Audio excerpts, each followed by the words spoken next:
for me, like, I eat this stuff up. I love seeing it, even as some of it is, like stomach turning and how gross it can get. I like there's like something about that extreme reaction that it provokes in me, though, that I seek out. It's kind of like going on a roller coaster or something. Like, it's kind of a negative feeling, but yet I still find that I'm seeking it out. It's depicting a horror that like you haven't seen before, and especially with some of the spiral imagery that you get.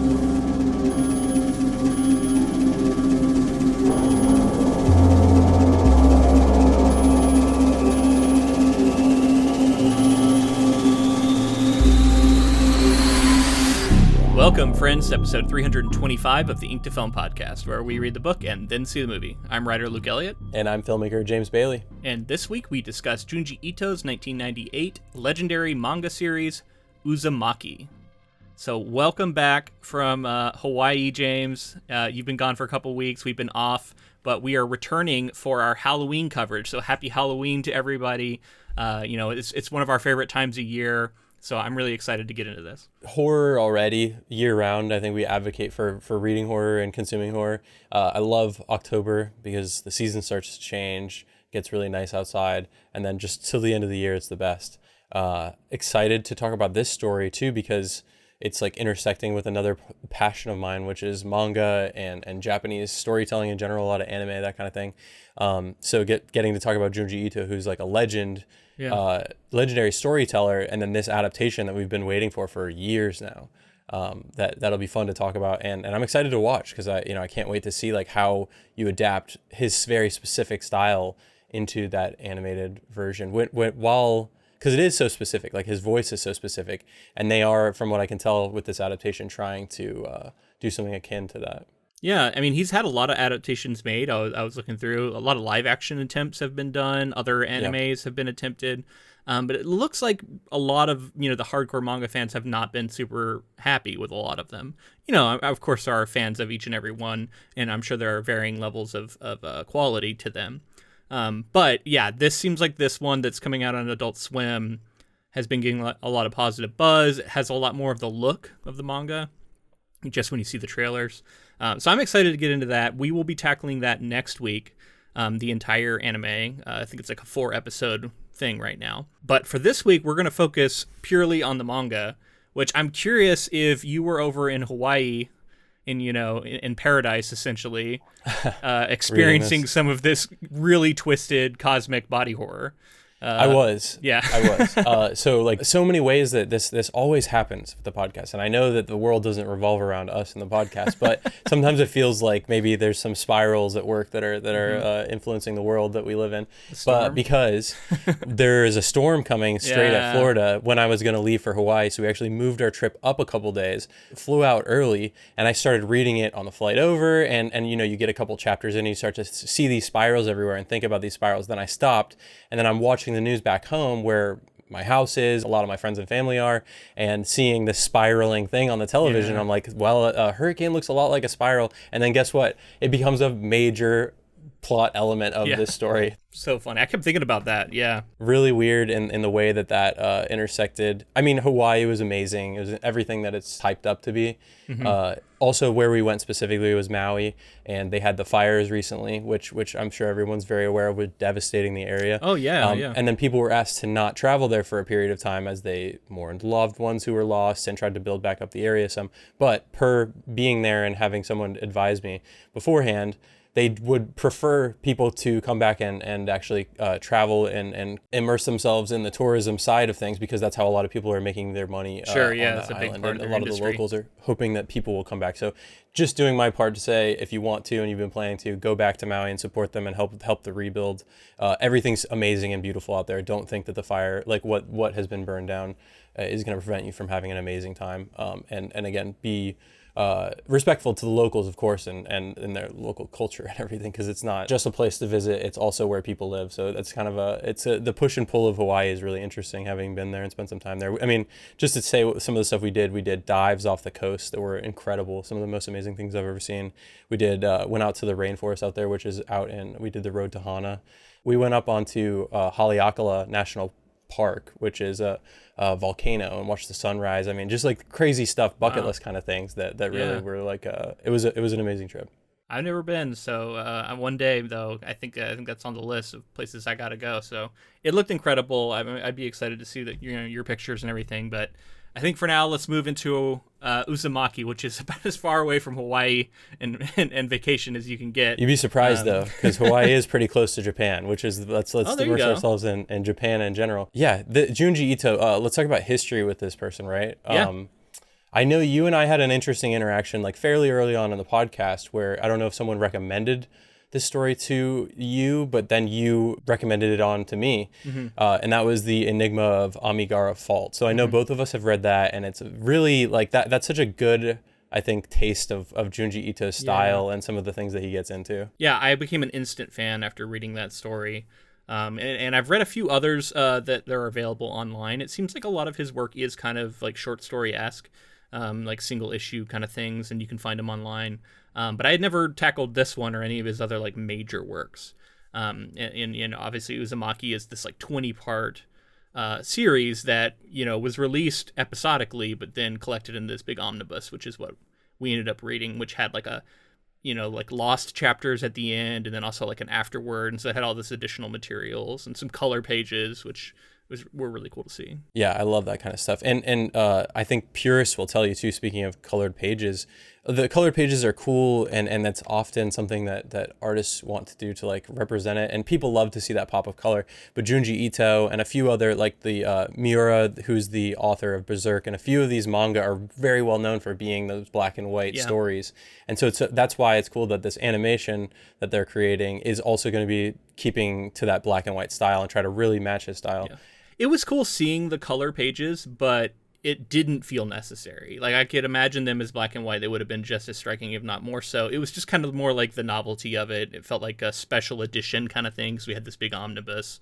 But luckily it wasn't like they didn't do an entire chapter that way. It was usually just a few pages. And I agree with you. I appreciate seeing the color too, because it's very well done. Like it does give that pop of color, and it's something that I think inherently like we want to see color, but the black and white gives you like sort of a bleakness in a way, and like stripping it just fits out the mood, man. It does. It fits the storytelling. Anyway, there's a few manga that are like that I think purists would want to be only in black and white. But the afterwards specifically, and some of the ways that this was structured, we're seeing those colored pages at the beginning of where a volume typically would start. There's 3 volumes in this omnibus, and then there's 3 afterwards that were at the end of each of them. So that afterward that we saw was like the saga of Junji Ito, kind of like poking fun at himself and like working with his editor and what it means to explore the spirals and like all that kind of stuff, which I just think it's showing you the personality of the author in a way that to lead you a little bit.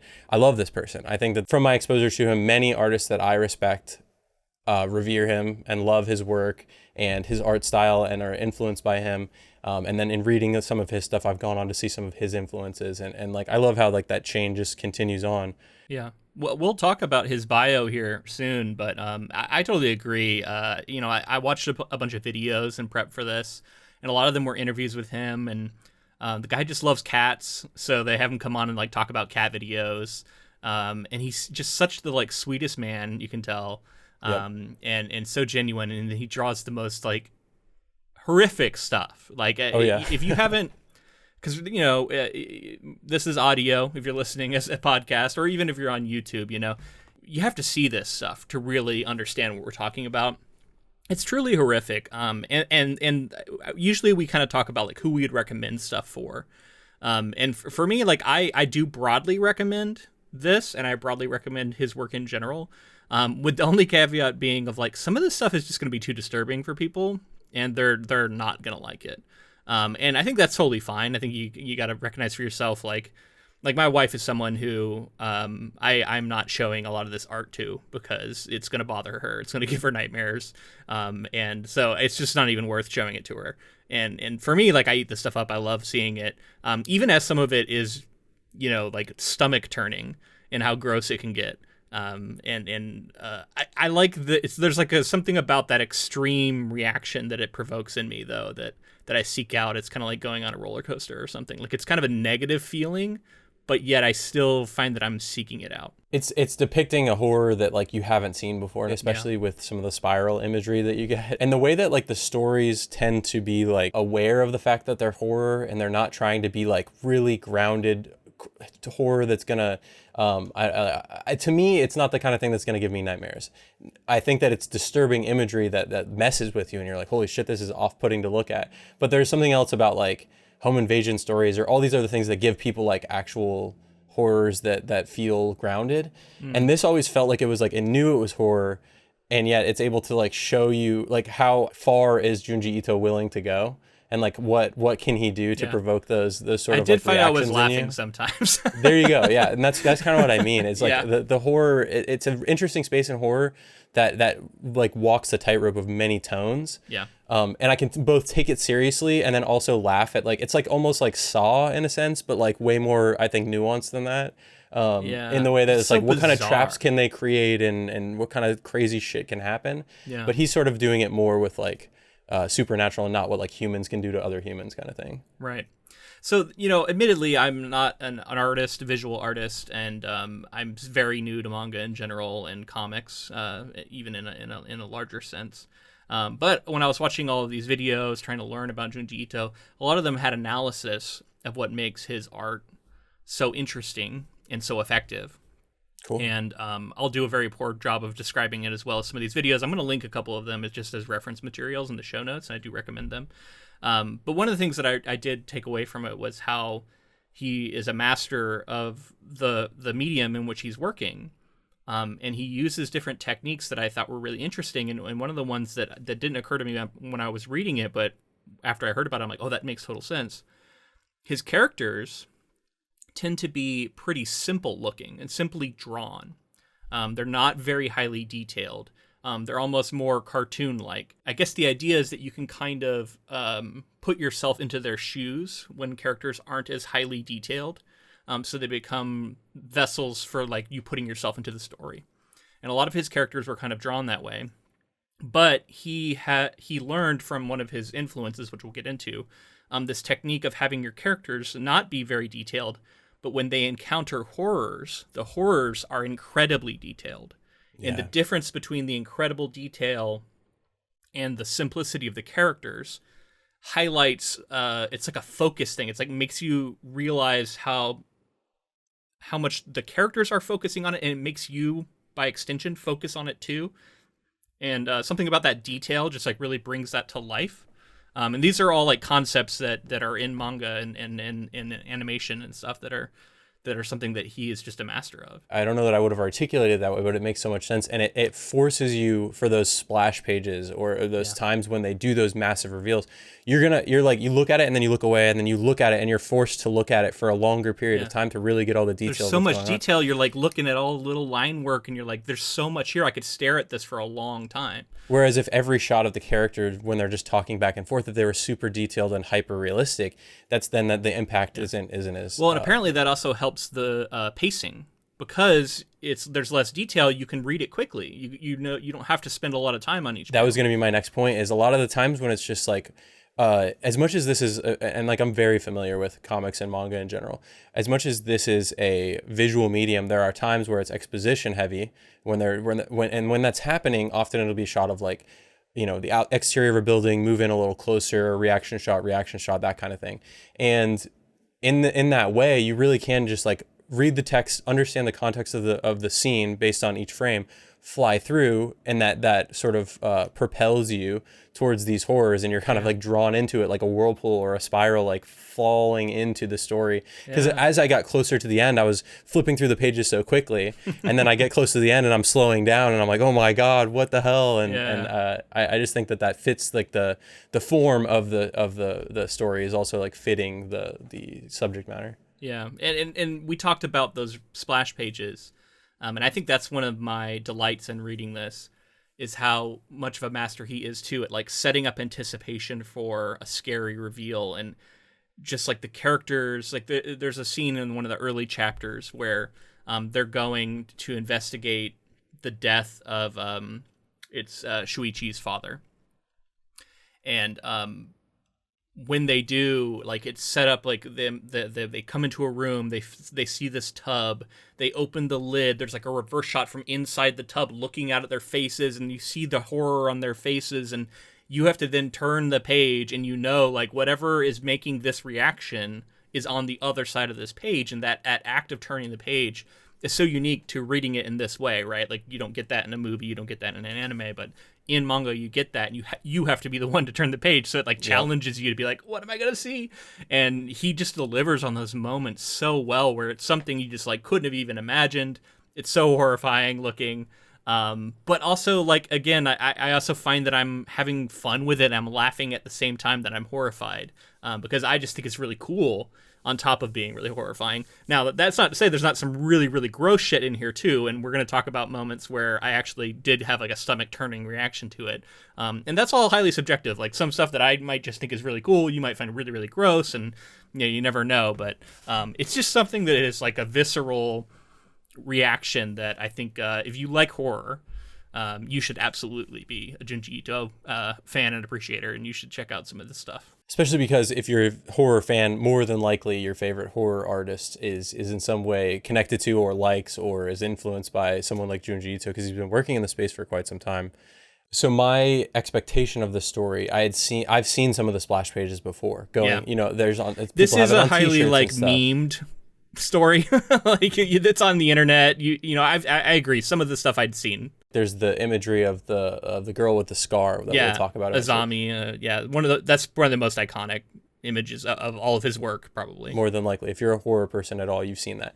And so my expectation was that sort of side of the spiral. But getting into the story and realizing that like each of these chapters was almost like very, very separated.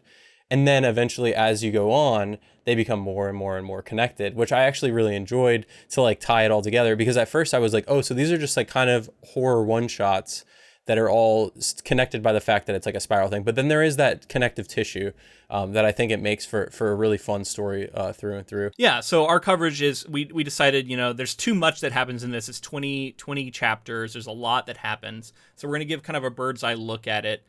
But we are going to dive into some of our favorite moments, grossest moments, least favorite moments, any criticisms we have as we get into our spoiler section. But before we get into spoiler section, just wanted to talk for 1 second about our promotion we're doing right now on Patreon. We announced that recently, that we had reached a point with our funding where it wasn't enough to sustain the podcast going forward. It had dipped below to where we were going to have to start paying out of our own pockets to run the podcast, and that's just not sustainable. And the reaction to that and the announcement of our promotion we're doing has been amazing. Like, people have upgraded their memberships, signed up to be new members to the Patreon. Made if you're donations. on YouTube, I'm showing the sticker now. People seem to really like it. And right now, if you sign up for our $5 level, you only have to you just sign up for it, and then I'm going to send it to you. You don't have to maintain for 3 months like we normally require. And if you do sign up for any of those tiers, there are other things associated other than just the sticker. You get our bonus episodes, and then I think at different stages you'll get like bookmarks and mugs and other things like that, other sort of merch and collectibles. Yeah, you can look at all the other ones. We can't send you the mug or t-shirts or stuff after 1 month because that's all run through Patreon, whereas I'm sending these out from my house. So I can choose to send them out whenever I want. We also have our bonus episodes, as you said. We just recorded one about Frankenstein, Mary Shelley's Frankenstein, which is with Robert De Niro. Really fun adaptation. So that'll be this month's episode. So if you wanted to have that as soon as it comes out, check out our Patreon. So before we move into our actual spoilers, let's talk about Junji Ito for a minute. Because he's an interesting guy and he's worth diving into his bio. So he was born on July 31st, 1963. I'm not going to try to pronounce some of these things because I would just mispronounce them. So I'm just going to say a small city/town in Japan, where it seems like his family was like fairly poor because he grew up in some of these row houses, which would become important in this series.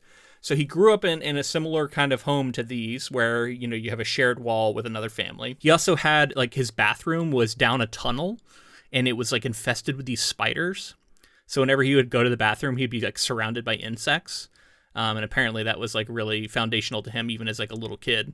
And he, at the age of 4, he had, I think, 2 older sisters. They gave him a copy of this horror manga called Mummy Teacher by this artist Umezo. And Umezo it would end up becoming one of his biggest influences. He became a huge fan. It was almost like they gave it to him as like a joke, or as like we're gonna really freak out our younger brother. And instead, he just like fell in love with it. Like he absolutely loved it. And if you look at some of the art from the Umezo artist, it's very, you could see the influence for sure. We talked about that simplicity and complexity and the interplay between those two, and it looks like that was a big thing that he learned from him. So he becomes, kind of really interested in horror. He starts making his own manga even as a little kid, drawing, these different things. But he just kind of did it as a hobby, and he ended up pursuing becoming a dental technician when he went to school. And he got into work in dentistry. And so he had to study anatomy as part of this. And you can see that this is like maybe influencing how well he knows the body, and how well he can draw it. But it wasn't until 1987 when there was something called Monthly Halloween, was this magazine, and they were doing a contest where he saw that his idol Umezo was going to be one of the judges for this contest to see like who could do the best horror manga. And so he submitted what would later become Tomei to this contest. And what's funny is he didn't win. He was an honorable mention. He didn't actually win.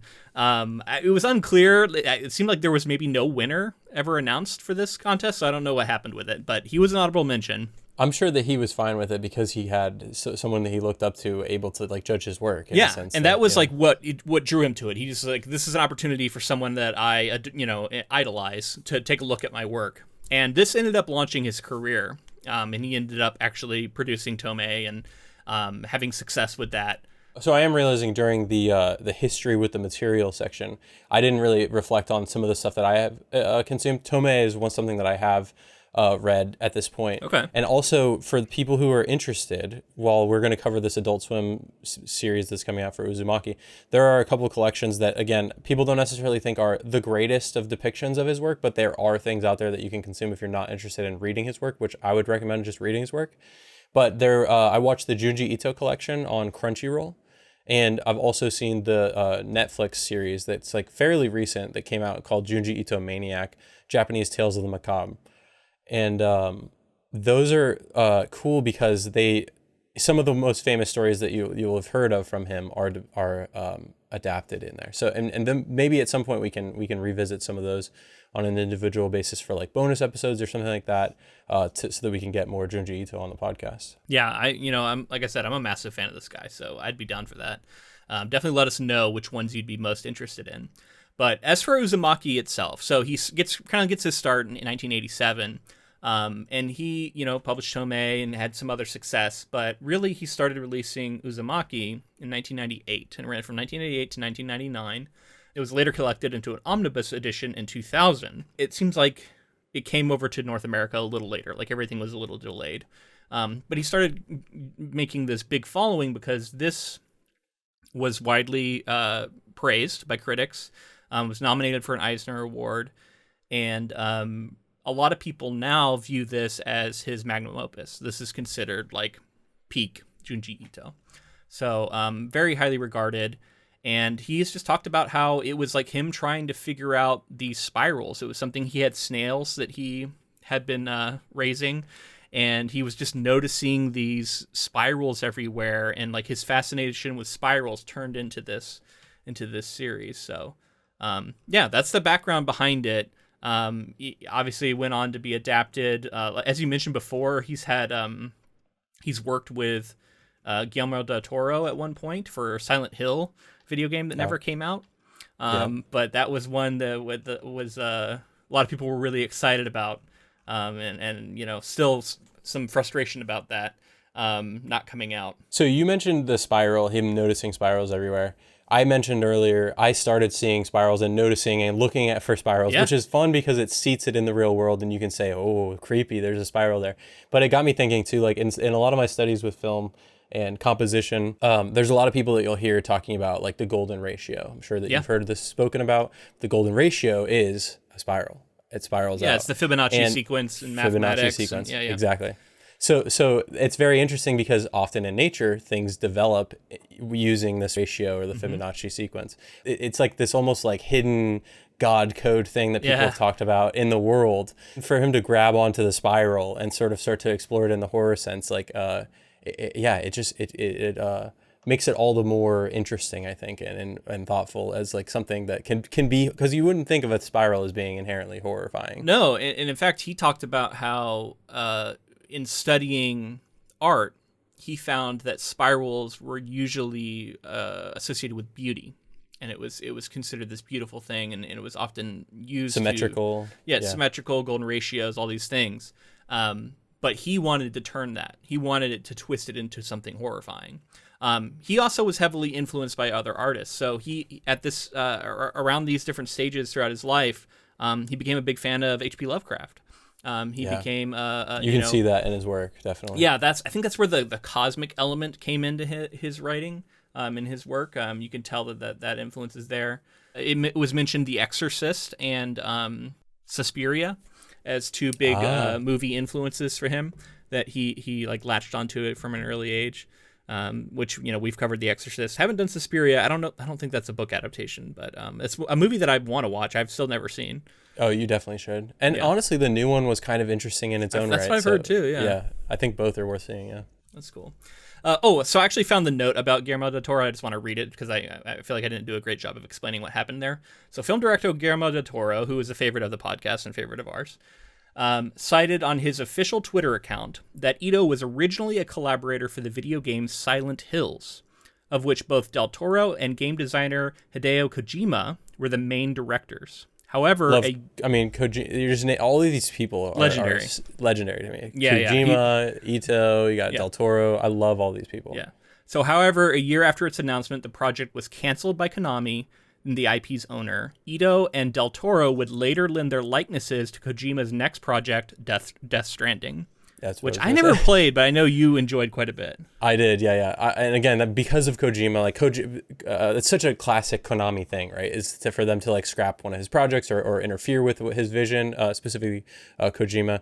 So then he strikes it out and makes his own production studio where he's creating games, and he creates this bizarre game that right off the bat, it's not combat, it's a porter system.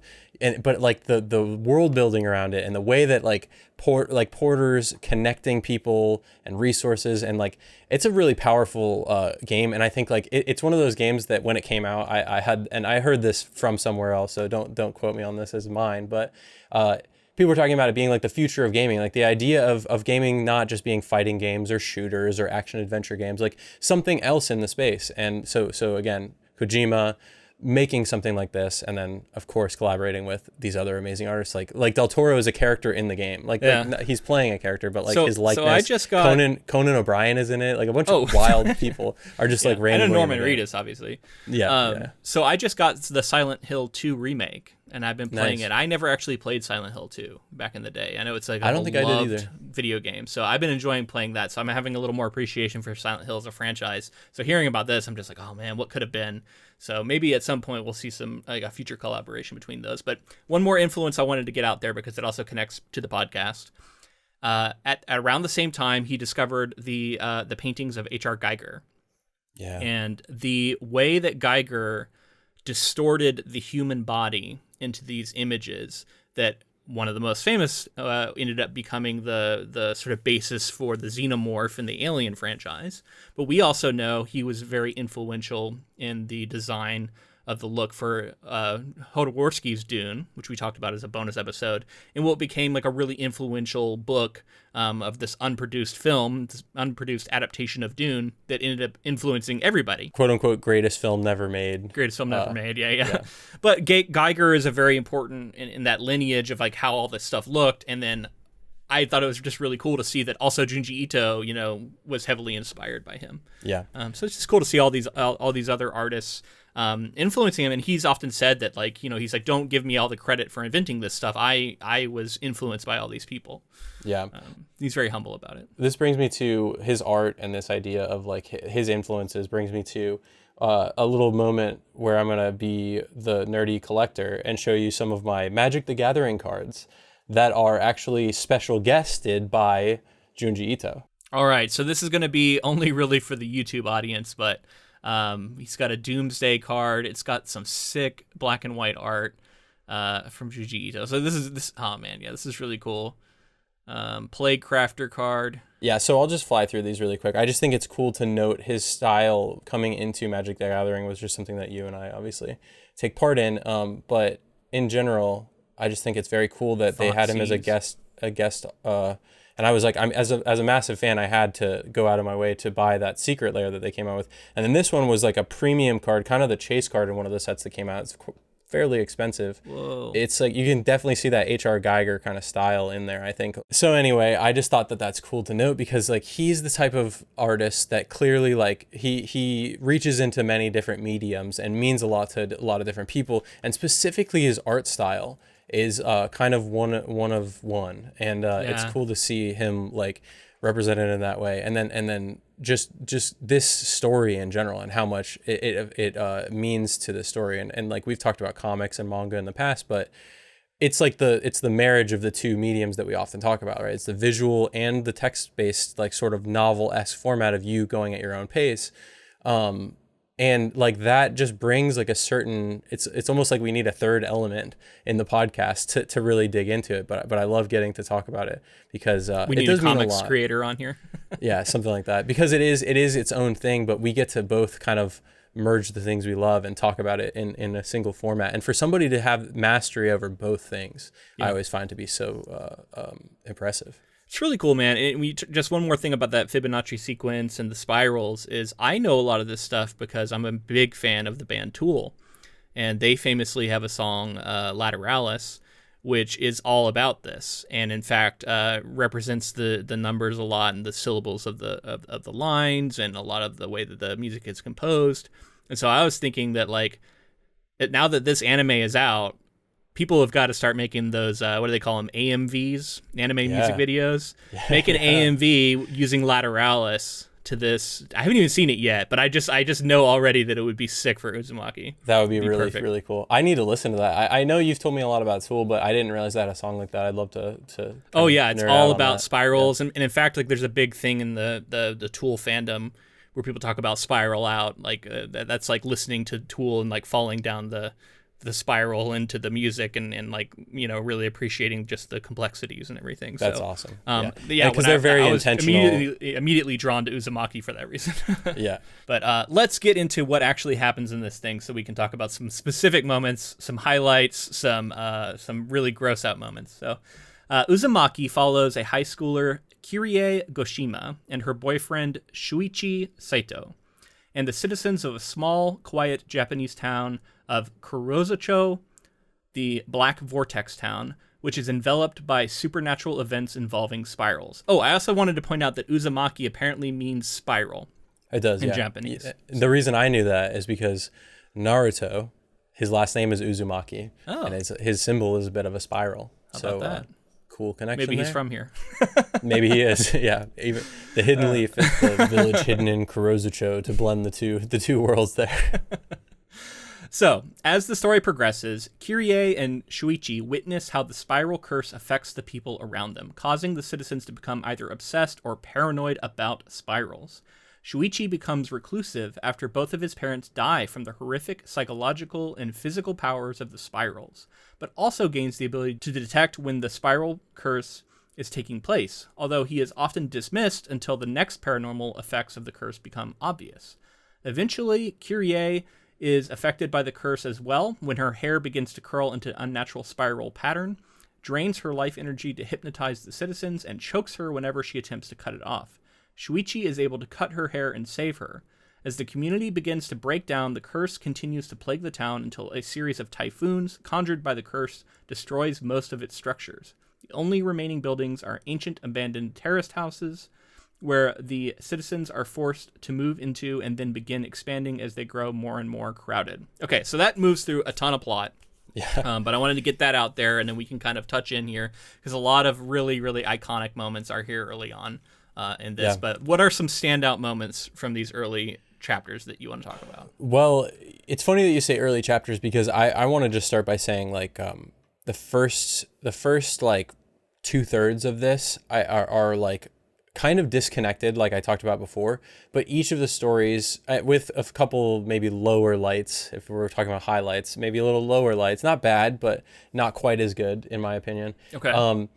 Let's start with the things that I think are just incredible. I think that the first couple chapters, that's like the parts 1 and 2, to set up the world, to tell the story, to give the grotesque, to give how crazy this is gonna get, and to set up like the tension of this city being weird and spiraling in ways that people aren't necessarily picking up on, and just the fact that Shuichi is like immediately right from the very beginning. Everyone should always listen to this guy. No matter what, he can do no wrong, and then just the trauma that all these characters go through. Like it becomes like, I mean, these people would be completely crazy having gone through all this stuff. It's mysterious, man. Like we don't really understand. It seems to be, and one of the things I'll give him credit for is he doesn't really like bog us down by like explaining all of this stuff. It's just kind of unexplained. Yeah. But it seems like people would be fleeing, getting the fuck out of this town, reacting more, like in more recognizable ways. But instead, it seems like a lot of people are just taking it in stride and going on with their lives in a way that's never really explained. And the only thing I can see is that maybe the influence of the spiral is making people forget or making people not react strongly to what's happening. Or attracting them, as we learned that it tends to do. Well, it is later definitely doing that. Pulling them into the city and not letting them leave in a sense. But I also want to address like something that I've come in contact with is like a cultural difference in storytelling with Japanese storytelling at times and American audiences. Sometimes there's no sort of obstacle, but I have also noticed that like sometimes the characters will react or do things that are kind of inexplainable to an American audience. And to me, I think that I've become like sort of desensitized to it in a sense, to where I'm like, they're doing it. That's what they're doing, and we're going along with it. Like that's just what the story is intending to do here. And I think that there are sometimes like American audiences can look at this and like critique and say like, well, that's not a logical step. No one would do that. But there's something about like, especially with this sort of being like a really excessive horror story, where it's like it's a means to an end to get us to the point of the story. Like by the end of it, quite satisfying. Yeah. But often characters make like just irrational decisions, and I think it's something that you just that like I've noticed has been like in just showing different anime to people. They're like, why is this happening? Why is this character acting this way? Why I just can't connect with these characters because I don't identify with them in a sense. So I want to address that from the start. I think that his characters more often than not don't have that issue, but there are quite a few times where you're like, well, why wouldn't they just leave the town? Why wouldn't they just do all these other things? And there's a few ways you can explain it away. I think a lot of it can be explained by there's some sort of mysterious compulsion going on with the spiral. But I will one thing I will say is that I did find our main character, Kyrie, to be a little bit of a cipher of a character. It does seem like we're supposed to just kind of self-insert, but because of that, it doesn't feel like she like really analyzes what's going on. She doesn't have a lot of like independent thoughts about it. Really, we get a lot of the observations about the spiral from her boyfriend, Shuichi, who, like you said, he always seems to be right about this.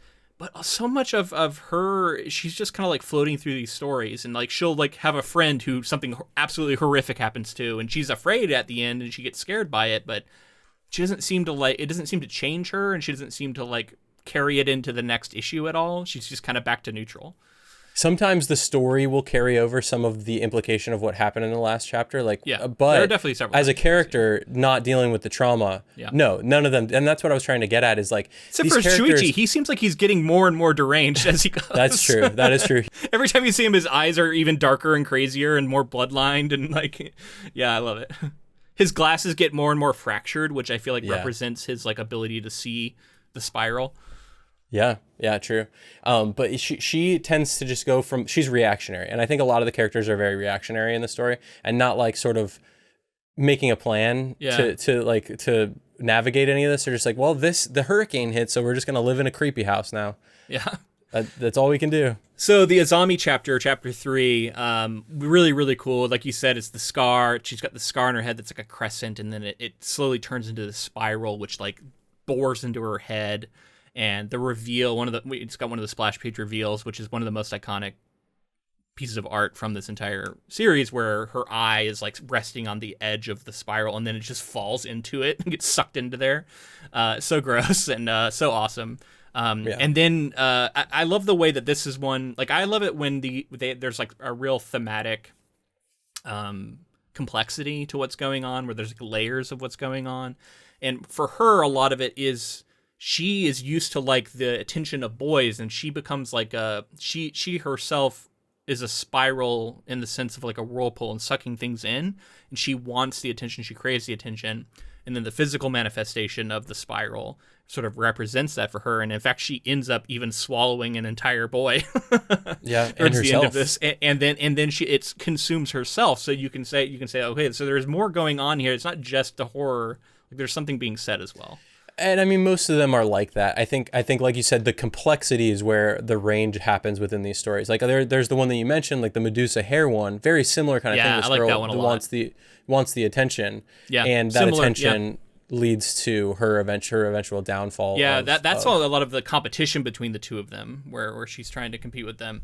I really like that one too. A few things to note too, because we've already jumped into the scar. The spiral obsession, the first couple chapters, is about Shuichi's dad and like his obsession with the spiral, and then how he's drawing others into his obsession like with the spirals. He's like at the heart of this thing, man. He's his face that keeps appearing in the clouds later. He's patient zero. He's kind of patient zero, yeah. Because we first encounter him, he's like staring at a snail, just in an alleyway. Which would come on to be important. He's eventually curls himself up into the tub like you referenced earlier. And then when they cremate him, his ashes go into the sky, become a spiral, and go down into this dragonfly pond.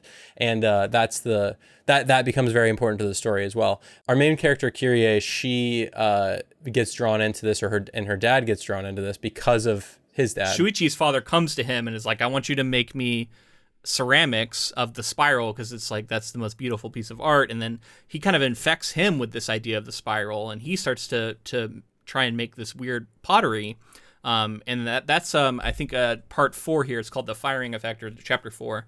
I personally found this to be one of the weaker ones as far as just the horror itself. There's a lot of like twisted pottery we see, and at one point she looks inside the kiln and she sees that it looks like the souls of the dead or something are like screaming in agony inside of the kiln, and it's a cool image, and like it's effective, but just on the scope of all the different ones, I wasn't particularly wowed by this section. Yeah, that's interesting, because like was wowed with this one, and I wasn't as wowed with the Medusa one. But my reasoning for the firing effect one is specifically because of the dad going into the dragonfly pond, pulling out the mud that's seemingly the ashes of the cremated people that have gone into this pond. He's pulling the mud out, and he's all fucking scary when he comes out, and he's like completely possessed at that point. And then when he's like just seeing these shapes, because he creates these perfect looking pots, he puts them in the kiln, and then they become distorted and twisted, and that is something that's very creepy to me in a sense. Whereas I felt like with the Medusa one, I thought that the theme was nice, but I felt like the idea of the hair just kind of didn't click with me as a horror sort of. It can get a little silly at times, and I think the hair stuff to me also rings a little silly, but I was able to have fun with it, and I think I liked the sort of the competing nature between the two of them. And then them getting like sapping all of their energy was kind of cool. The eventual outcome, but I think, I will agree. It wasn't like one of my favorite chapters. I guess I liked it a little more. I do like the final image of the Medusa where she's like up on the telephone pole and it's completely sucked her dry, and yet these like spirals are still like hypnotizing everybody in town from her life essence, basically. And that's like an iconic image from this too, because I think that's one that a lot of people associate with all the spirals in the hair and stuff. But one of my favorite chapters here comes up, and it's kind of disconnected from the main story, but I absolutely loved it, and that was Jack in the Box, chapter 7. Oh, okay, yeah. This was one of my favorite, just like standalone chapters. It's not super involved in a lot of what goes on, but it just had some of the like most disturbing imagery. As this kid who is infatuated with Kyrie, I think his name's Mitsuru. He has this like penchant for jumping out and surprising people. He likes to do it, so he's doing it like time and again. And then he like comes to find her at her house after, jumping out and scaring her in the graveyard. Oh, this is also where we learn that they're burying bodies again for the first time instead of cremating them, because every time they cremate a body, it becomes a spiral. So they've stopped doing that. But he's like, I love you, and I'm going to show you why. I can just run out, and the power of my love will make this car stop. And he runs onto the street and gets run over in one of the most horrific moments. And it comes out of nowhere. It's so shocking. Yeah, the image of the... And this is like where Junji Ito, like, he will show you kind of grotesque things, again, that are supernatural. Like the dad swirling into a tub is supernatural and it's creepy, and you're like, oh my god, that's super off-putting. But then he'll also show you a child just mangled by a car accident. This tire, and you're like, oh shit, like so this horrifying. is the kind of imagery that like this is the kind of stuff that happens. Like and that kind of imagery, it can be really upsetting. And seeing him go to these lengths, and then we like going forward, there's a few other times where things that are so just like visceral happen, and then like you're leading to is that they then bury this guy.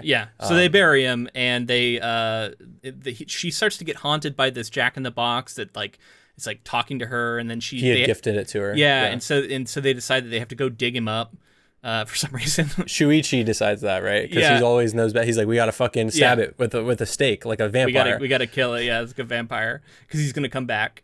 And then he does, and then just and this is one where I was laughing with delight at this body that comes out, because it starts boinging, and we don't know why. And it's just like boinging into the air, jumping up and down, and as it goes, it starts falling apart, like all its intestines fall out. It's like falling on top of Kyrie. Yeah, Kyrie. It's chasing them through the graveyard, bouncing. And Shuichi's like, his spine has deformed and become a spiral, because he's obsessed with the spirals because of his dad in a sense, but he's like always wary of them. Yeah, so it's his spine, but it's also like the axle of the car that killed him. It turns out it was like a shock, like one of the shocks from the vehicle. It wasn't even his spine, but he like theorized that it was. And yeah, that imagery is like, oh, so like they're playing with spirals in a way that's like, it's not just the way that it's distorting, like it can almost like manifest like a spiral being inside of a child and then doing something, you know what I mean? Like that. And I do like that you mentioned this is really its own kind of one-off, and that makes me think of Junji Ito sort of going through the progression of writing the story one chapter at a time, maybe not planning super far ahead as far as like how everything's going to connect. And I like that style of storytelling sometimes, because I think it's impressive that when you can like tie it all back or thematically connect it. And then as we get closer to the end, I think I'll revisit this point, because I think that it leads to a really interesting volume 3. I think volume 3 is where I started to be like, what are we doing here? Okay, but I got to talk about another chapter here early before we move past it. But I'm going to highlight, which was the grossest chapter for me, and kind of the grossest part of it recurring. And I'm curious for you, was there anything that you felt was like stomach-turningly gross, where it actually made you have that reaction? And I'm curious if this is going to be the same for you, because there's an approaching chapter that for me I was like, this is kind of the scariest to me and kind of the most grotesque. Okay. What's yours? And as we led up to it, it was like the mosquitoes and the umbilical cord, the sort of connected story of those two. Yeah, those chapter 10 and 11, the umbilical cord.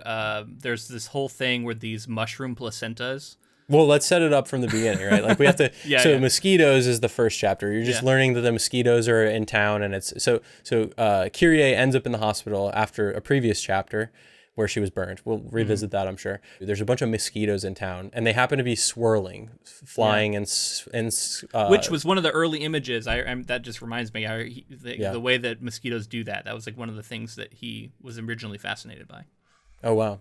Yeah, so they're doing this, and she doesn't think anything of it. And then patients in the hospital start turning up with all their blood sucked out with tons of holes all over them. Yeah. So like, what the hell? The mosquitoes are sucking blood out of people? What's happening here? Then her cousin is also in the hospital about to give birth, and there's a lot of pregnant women at this hospital. And as time goes on, we learn that they're using these boring tools, like sort of hand drills, mechanical drills. Yeah. Mm-hmm. To at night, all the pregnant women, all the pregnant women go around and find someone, bore holes in them, and they all suck the blood out of the victim. So they are in essence the mosquitoes after boring holes and sucking blood. And then these tainted blood ends up in these pregnant women, and then they're giving birth. They're giving birth, and these weird babies are born, and they're talking. Yeah. And there's all this stuff that comes from that. And then we get to the placenta you were talking about. Yeah, there's mushroom placentas that start growing all over the hospital. They're super gross. And then the babies decide they want to go back inside their mothers. Really disturbing shit. This was definitely up there. It's just like some of the most disturbing.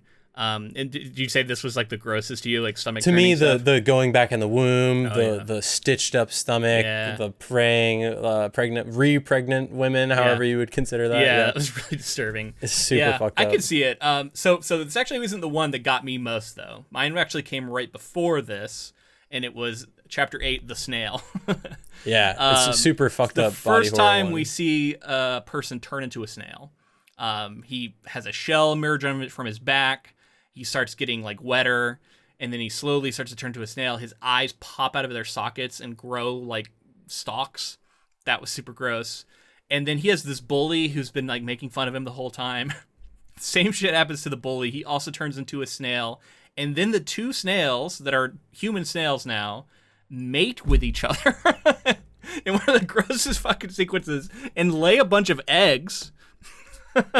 So this was the part when that happened. It was like so fucking gross. Like it just it was so unexpected too. I did not expect that to go. And the weird way. Relationship thing with that too, of like the bully and the person who it's so who's being bullied, and the way that that's like so strange, and like it's sad too. It's really sad. Like you feel for these characters, and the way it's drawn is so gross. Yeah, it's so disgusting. And then their teacher stomps the eggs, says, "Oh no, this is unnatural. I'm gonna stomp these eggs." And then the teacher comes to class the next few days and turns into a fucking weird snail. Yeah, and this becomes a thing going forward where people start turning into snails, and this is the first time. Every time it happens, it's fucking gross. Yeah, it's really stomach turning. And if you're thinking like, what does this have to do with Uzumaki and spirals? It's because the shell is a spiral. Yeah. Yep. Okay, so let's continue on with our summary here. As a series of increasingly powerful storms and additional destruction from delinquents able to utilize strong winds strike the town, Kyrie and Shuichi devise a plan to escape Kurozo. But when they attempt to escape, their efforts are unsuccessful. After returning to the town, they discover that several years have passed since they left, as time speeds up away from the spiral. The other citizens have expanded the terraced houses until they connected into a single structure, forming a labyrinth spiral pattern, but have become mutated as a consequence of overcrowding, their limbs twisting and warping into spirals. Kyrie and Shuichi decide to search for Kyrie's parents, which brings them to the center after many days of walking through the labyrinth. Okay, so this brings us all the way to almost the end of the book, but covers a lot more of the chapters here that we can open up for discussion. The whole town just goes to chaos and to shit, and these storms keep blasting in. They get hit by like 6 hurricanes in a row, basically. Everything is devastated other than these row homes. I will say this section includes what I thought was kind of the silliest and least frightening of all of the chapters that I read. And I don't know if you'll agree or not, but for me, it was chapter 12, The Storm. This was where there was like an eye of a hurricane, and it was like following her around and like peeking at her, and then like it chased her into the sewer at one point. I don't know. It keeps calling her name. And eventually it sucks her up into the storm, but then it just like spits her into the dragonfly pond, and then she's just fine like after that. And I was like, what is I don't know. That was the least interesting chapter to me. It establishes the storms, which are important. I'll grant you that, but like just actually being chased by the eye of the storm and stuff was a little silly. So I guess I thought like the idea of the eye of a storm specifically going after one person is a bit scary, because it's like this massive thing that you can't contend with. Like you can't hide from it. They're like hiding under bridges and stuff and in these houses, and that seems to like it like be sees her. them. There was like a mirror at one point, and it can like see, because it sees her reflection in the mirror. Don't get me wrong, it's not as scary as some of the other stuff we've seen, but going forward with this wind stuff and the way that the whole town starts to like these, I guess every single hurricane goes to Dragonfly Pond, creates this massive whirlpool, and then everything starts sort of spiraling even more. But then we get the chapters for me, and this is sort of what I was talking about before that I said I'd revisit, this idea that like he's trying to connect all the stories here, and this is like where he's had an arc that's going to tie everything together. This whole section with like the destroyed town, the fact that like everyone can like, if they're loud or they move quickly, can create twisters and stuff. Yeah. And then there's people who are like flying on the wind, and flying in tornadoes. Well, that was the most ridiculous.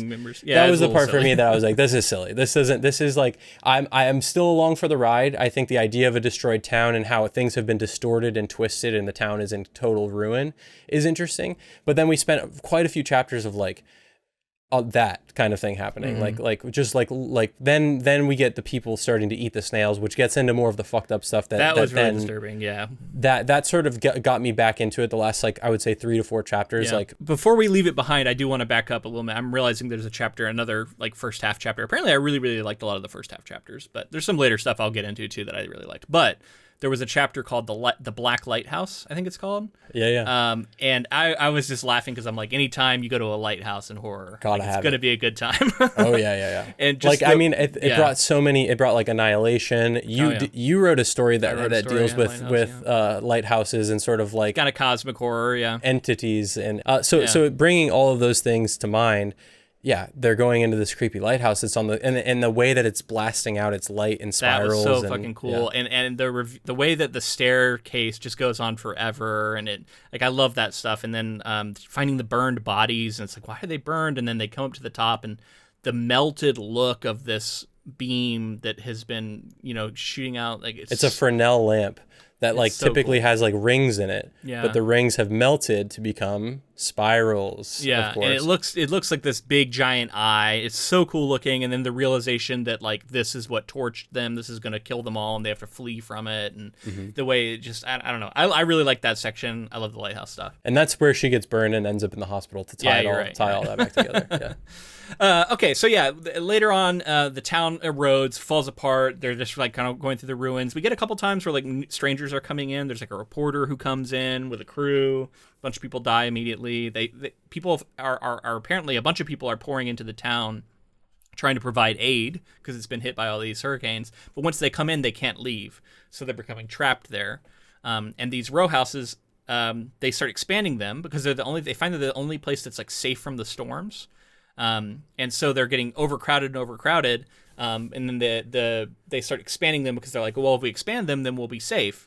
And those all connect into a spiral eventually while they're sort of off exploring the hills, which is a cool reveal. I like a couple elements in there as well. So as listeners and viewers, if you're watching on YouTube, I'm sure that you can understand that, like, with hurricanes actively hitting, multiple in a row hitting Florida, and then multiple storms brewing in the Atlantic and stuff still, like how somewhere being devastated by multiple storms and seeing the destruction. Like, I've seen, like, I was just in Tampa and I've seen how, like, it took a decent hit, and like how that can affect. So seeing this represented in the story at the same time that this stuff is going on, it's kind of elevating the material in a sense to me for some of this stuff. But like I said, we spend many chapters with this destroyed town, and they're just kind of trying to navigate that town. Like there's a chapter where their house has been destroyed. Kyrie and her family's house has been destroyed. They go to this other house, and then there's a creepy stuff happens in the house. Yeah, it ends up being like some sort of like the spiral warts start popping up on them, kind of thing. Yeah. That then leads them to the butterflies thing that I told you about, which is where the people are like. Kids. Yeah, the children are creating these tornadoes that they then fly around on. It's funny because when she first finds them, they're like tied up. Yeah. I think that was the reporter when she was coming in, but she she finds these 3 kids and they're like tied up, and she's like, why would you tie these kids up? And she like lets them loose, and then they're just because they're the worst. Yeah, they are the worst. And they're seemingly like, I was wondering if these were the children of the mosquito women or something like that. I don't know for sure. Unclear, actually. Yeah, maybe. They seem too old, but like time is passing weirdly now. So that's one of the elements that I wanted to talk about when we get there. Is like the spiral has started to distort time and space in crazy ways as well. Because the people, when they try to leave, the tunnels and everything, the whirlpools appear in the water. If you try to leave by water, the tunnels in and out become like distorted and dangerous to try to navigate. She said like she started to fall down it, like it was a pit as she was going out this tunnel. And so they try and go through the hills, and I just love some of the art of the hills, like in the way that the nature itself is twisting into all these spirals. Like some of the just insanely intricate. Like looking at this and like thinking about how much time it must have taken to draw all of this. it's so intricate and so fine, the detail of just all these vines and just all these spirals, and just I can just imagine Junji Ito's there for hours just drawing spirals, and it's like he's becoming literally these characters, right? And then this is also why I love that he had the sense of humor to do those afterwards. Yeah, where he's they were like really funny. like talking about how he's like, I understand the spiral, because he's like gone through what some of the characters have. Absolutely. But yeah, so the children with the tornadoes, and then into these like marauding groups of people who are also utilizing the tornadoes to fly around. So you have these like flying superhero, like super villains that are going around, and then these same people you find out are like grilling and eating the snails. Yeah, so so they do that some, and there's some horrific reveals with that, but I think when it really hits home is when they're lost in the woods, and there's like another group of people who we've actually interacted with before and seemed fine, but they're starving now, and they have just one of their own is like turning into a snail, and so they decide they're going to keep him on a leash and so that he can't escape, because they're like, as soon as he turns into a snail, we're eating him. And it's just really gross, and like it's one guy crawls into the snail shell, eating the snail all the way along the way, and like spirals himself into the snail shell. Like it's grotesque. So gross. I was a little shocked we never got like a shot of him actually doing that, but he describes it in the way he's like biting his face and stuff, and that just sounds really fucking disturbing. And then her own brother starts turning into a snail. So it's like no one's safe. It's such a like capricious, just like dark story where nothing good happens to anybody and everything is bad all the time. Her brother is not necessarily like the best, like he's not like a super, redeemed character. Like he's been kind of shitty throughout. But still, like, he's someone that she cares about, and all of a sudden he starts turning into a snail. So then all these other guys start viewing him like they want to eat him because he's becoming food. And you see like Kyrie and Shuichi losing loved ones and family members along the way, and how like this is like, it's like their world is falling apart. Oh yeah, her dad gets like carried away by one of these whirlwinds at one point. Yeah. So their worlds have fallen apart, and then like Luke said, this really magical chapter, and magical visually chapter of like the wilderness and the way that the trees are distorting, and then these people that are eating snails are chasing them to try to eat her brother, and she doesn't want that to happen. But then her brother fully becomes a snail. And then she's like, escape, I'll come back for you. And that she doesn't come back for him.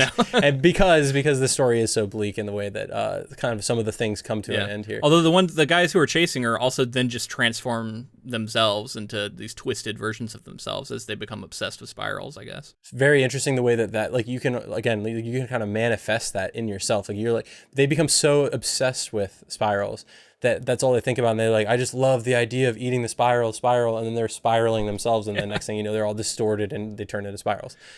So they get to the edge of this cliff when they're running away from these guys that turn into spirals, and they're looking down at the city, and all these row houses that were very like run down, and they were all very separated, but they ended up... They're very old, and there's some theories about like this has something to do with like the last time this happened, and maybe this is something that has occurred before. Shuichi has a lot of cool theories about this stuff, and like everything he says seems to be accurate, so I'm taking it all. It's like that's the truth, that's what's going on here. And along the way in their wilderness journey, it turns out like time may have been distorted to the point that years went by, and years went by, and they realized that the reason that people were staying in the row homes and they weren't destroyed is they were safe there from the winds and from all kinds of other stuff. So people started building onto the sides of these row homes to like create them larger and larger and larger, and something that I admittedly did see coming in a sense. They ended up connecting and creating a row home all spiraling all the way around and out of the city, starting from the Dragonfly Pond, which is now just like a pit in the middle. And so she decides that she needs to rescue her parents, and she hears about them making ceramics at the Dragonfly Pond, and she's like, all right, I gotta go in. So they decide to go into the spiral, which of course is a terrible idea, but they can't escape, so what else are you gonna do, I guess? Did you have any theories about how you thought this may end, by the way? Because I kind of thought they would figure out the source and defeat it. Yeah, I had that thought early, and then I thought, but that's not really how Junji Ito stories go. Right. His is much more like just like scare after scare, and then something horrible happens. So I was like, I don't know. I was really curious. And one thing that was also throwing me off is the very beginning of the book. It's Kyrie saying like, I'm going to tell you about these weird events that occurred in this town. And so it sounds like she's fine at the end, and she's just recounting something that happened. But yeah, that maybe is a bit of a misdirect. But so one of the things that it did talk about was how all these people who are in the row houses like fuse together in these twisted like masses of bodies. And then there's just like this slurping sound at one point, and they all disappear, and they've been sucked into the fucking hole all through the spiral. And that was really, I was so surprised by that. I was like, what the fuck? Yeah, me too. And then because I was like, yeah, is that what happened? And then they went into the row houses, and the row houses are completely empty. Empty now. now. Holy shit! Yeah, like a fucking million people just got sucked through a tube, basically, a row house tube. As soon as they finish it, like, and they even have somebody with them who's like trying to go through one of the row houses, but it gets like finished around her, and she gets trapped inside. That's of it. the reporter, I think. Yeah, it's the reporter. Yeah, and she gets sucked down into it. She's done. So yeah, it doesn't go well for anybody. And then we lead into this really like Lovecraftian kind of ending here with the stuff below. Let me read the description of this. Yeah, at the center, Shuichi is hurled down a pit leading deep beneath the earth by a mutated citizen, with Kyrie herself descending via a colossal spiral staircase to find him. She falls, but is saved by countless bodies making up the ground of a vast, ancient city, consisting entirely of spiral patterns and various arrangements. As Kyrie looks for Shuichi, she finds her parents twisted and petrified, resembling stone statues, along with many other citizens of Kurozo, who have met with the same fate. Then she hears Shuichi call for her and goes to him. Both are overwhelmed by the ancient spirals surrounding them, and Shuichi points out, it seems as though the spiral ruins have a will of their own. Noticing that the petrified citizens of Kurozo are all facing the spiral city, Shuichi theorizes that this is the source of the curse. The city expands on its own periodically and has cursed the land above out of jealousy from having no one to view it. Shuichi urges Kyrie to leave without him, as he can no longer walk, and the curse should be over soon, but she replies that she does not have the strength and wishes to stay with him. The two embrace with their bodies twisting and intertwining together, signifying their acceptance into the never-ending curse. At the same time, a stone tower in the shape of a drill bit rises out of the city and breaches the surface, forming the centerpiece of the abandoned town. As Shuichi and Kyrie lie together, Kyrie notes that the curse ended at the same time it began, for just as time speeds up away from the center, it freezes at the center. The spiral's curse is eternal, and all the events will repeat when a new Kurozo is built where the previous one lies. And that is the end. So very dark, they don't escape, and in fact, they seem to be trapped forever in the curse. You could think that like her sort of the way she's like bracketing the story, and she's saying like at the beginning, this is a story, you could say, because she kind of says that, so at the end, let's back up a little bit. There is a sort of Romeo and Juliet story that happens that we didn't talk about, where these two families are kind of feuding, they're neighbors, and then but the young woman and the young man love each other, and then they want to be together, they want to run away together, their families won't let them, they chase after them, and then at the end, earlier in the story, they'd seen two snakes intertwining, and they think they're fighting, but they're actually having sex, and then they're mating. And then you see at the end of the story, they are being forced apart, but then they decide to kind of bind themselves together, become a spiral, and interweave themselves together. It is kind of like a romantic moment, even amidst all of this horror. It is a body horror thing, but it's also like it's the drinking of the poison in Romeo and Juliet kind of thing. Like they become permanently entwined with each other, which there's like a certain romance to that, I guess. And I think it's like possibly from like a folk story in Japan, like the intertwined snake kind of monster thing that jumps into the ocean. I think. Don't. I didn't look into that, so I probably should have, but I think that that's the case. And then we get Kyrie and Shuichi at the end. They also kind of interweave themselves together, and they're underneath in this sort of like catacomb. And what a fucking drawing that is. The city, when you see the city and all of its majesty, and I can't even imagine how long it must have taken to make this, because it's so intricate. And that's what I was talking about. Like these moments, how intricate they are, like really highlights just the moment itself and how overwhelming it is. And to me, it's not even just like the fact that he took the effort to make it. It's that he had the imagination to create that. It's all like of that. That is just unfathomable to me that he can use spirals in so many different ways to create these like. And the city's like lined with the bodies that have all been twisted together, and he like is drawing all of them. Like there's so much going on. It's just It's unbelievable, and I would say like don't spoil it for yourself. Like if you haven't seen it, like read it and experience it in the moment, because you can find all this stuff, you know, if you look for it. But like it's so much more powerful in the moment. I mentioned the bracketing of the story too. Like I think you could. She says something about like them being intertwined forever, Shuichi and Kyrie at the bottom of this pit and all this stuff. Maybe they'll be kept alive in some weird fucked up way. Well, it seems like time is basically stopped for them. Yeah, yeah. They're stuck forever in that. Yeah. So like maybe she's just kind of thinking through the story, and we're like in her, I don't know, her really cool stuff, man. And this is very cosmic horror. This is very Lovecraftian, like the ancient city beneath a city that is affecting it and like drawing people towards it. Like I could see the Lovecraft influence really strongly here. And the spiral, and like something is at work, whether it's a force of nature or like a thinking being. Yeah. Something is causing it to happen. So often we see compulsion in his work and like the strange things that compel us, like that's like some of my favorite stuff in his work. I don't know, I love all of that, and this was amazing. You know, it's not that I don't have any criticisms. I do throughout, but overall this is still a 5-star read to me. This is still amazing. It's definitely a masterpiece as a piece of work. Like you said, it is a magnum opus. Like it is like kind of like a tour de force of like everything that he created fitting together and having such vision and being so uniquely Junji Ito and his voice. I think it is quite a masterpiece. But there's one thing we've left out. Are we gonna talk about the lost chapter? Yeah. So there's a lost chapter. It is called Galaxies.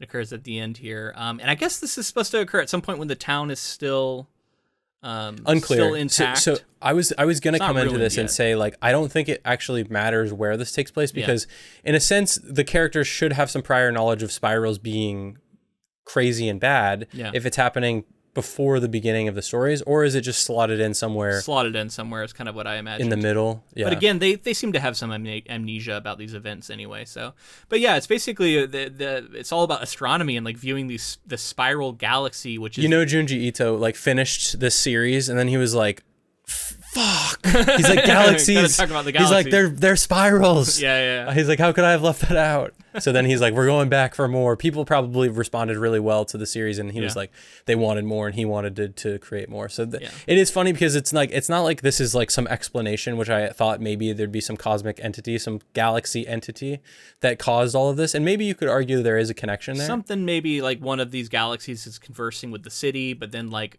nobody else can see these galaxies at the end. It seems like maybe just a manifestation of the spiral curse itself. There's radio waves being beamed down when people are communicating telepathically and all this stuff. And it also is another one where it's all about like needing the acclaim and the fame. Like this astronomer wants to be the one who discovered this galaxy, and it's like wanting to murder who was it, Shuichi over it, wanting to be the one who gets all the fame. I will say, just for the excuse of seeing Junji Ito draw these amazing looking galaxies, I was like, this fucking chapter is awesome. It was really cool. Yeah. It looks really cool. And of course, the spiral galaxy would need to be important to Uzumaki, the story of spirals. Yeah, of course. And then we get the afterward section, which you talked a little bit about earlier, but it's he's drawing himself and his obsession with spirals, and he's like interacting with his editor who wants to take him out to like go see some like hermit who's living out in the woods, but then that's like a dream, and but then it's not a dream, and like it's funny. It bounces back and forth and tells a little story of his obsession with the spirals. And the production of this story itself, and I love that stuff. I've heard about I don't know the name of it, but apparently he has a whole series that's like about his cat, and his cat is just drawn in his style and like looks super frightening, but it like the content itself is like really cute apparently. Oh, wow. So I kind of want to read that just to see something kind of different from him, but there's so much that I would love to get into. So if you want to let us know what another one we should go to after this should be. Oh, speaking of, I also saw that apparently pretty recently he released an adaptation of Frankenstein. Junji Ito did. Oh, wow. So there is a Junji Ito Frankenstein out there, and I was like, holy shit, I would love to see that. And apparently that got nominated for some awards.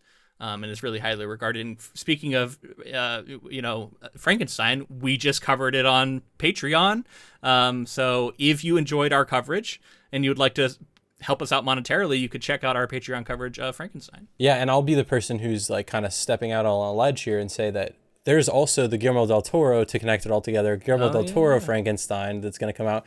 And I bet we're going to cover that on the podcast. Yeah, we got more Frankenstein ahead, it sounds like.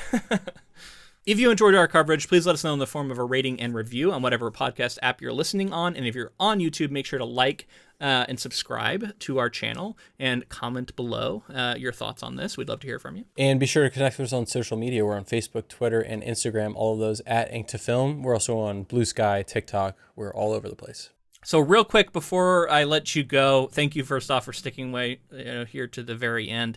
I'm going to have a couple links in the show notes, and it's to two stories I recently had published. One is a flash piece called Your Black Apron Meal Kit Has Arrived. That was in the Even Cozier Cosmic anthology.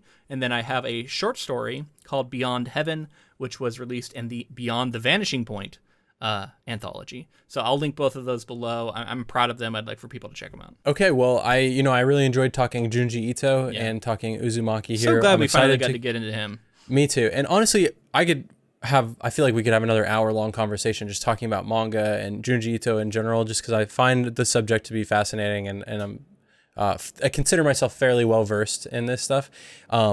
I just feel like the form of manga is something that like we just are scratching the surface of. But we're going to get to talk about it a bit more with the adaptation next week, so I'm looking forward to it. Yeah, I hope it's good. We will find out and rejoin you next week for our true Halloween episode. But until next time, keep adapting.